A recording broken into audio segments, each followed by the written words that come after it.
Railway स्थानकावर mobile चोरट्याला आरपीएफने अवघ्या काही तासात जेरबंद केल्याची मोठी कारवाई समोर आली आहे। प्लॅटफॉर्मवर संशयास्पद हालचाली करणाऱ्या आरोपीला पकडून त्याच्याकडून चोरीचा मोबाईल जप्त करण्यात आला आहे। नेमकी काय आहे ही घटना संपूर्ण पाहूया। मनमाड रेल्वे स्थानकाच्या प्लॅटफॉर्म क्रमांक 3 वर रेल्वे सुरक्षा बलाचे कर्मचारी नियमित गस्त घालत असताना एक व्यक्ती संशयास्पद हालचाली करताना आढळली। पोलिसांना पाहताच संबंधित व्यक्तीने पळून जाण्याचा प्रयत्न केला, मात्र आरपीएफ जवानांनी प्रसंगावधान राखत पाठलाग करून त्याला पकडले।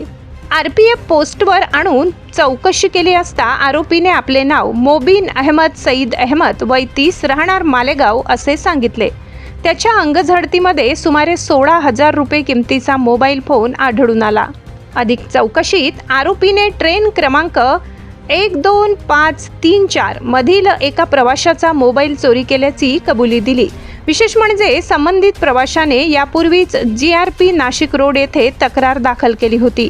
त्यानंतर पुढील तपासासाठी आरोपीला जीआरपी मनमाडच्या ताब्यात देण्यात आले।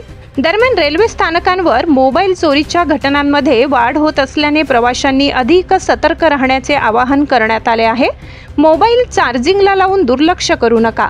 झोपताना मौल्यवान वस्तू सुरक्षित ठेवा आणि संशयास्पद हालचाली दिसल्यास तात्काळ आरपीएफ किंवा जीआरपीला माहिती द्या।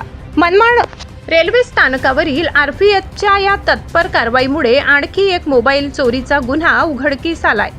अशाच महत्त्वाच्या स्थानिक अपडेट्ससाठी पाहत रहा दैनिक जनश्रद्धा।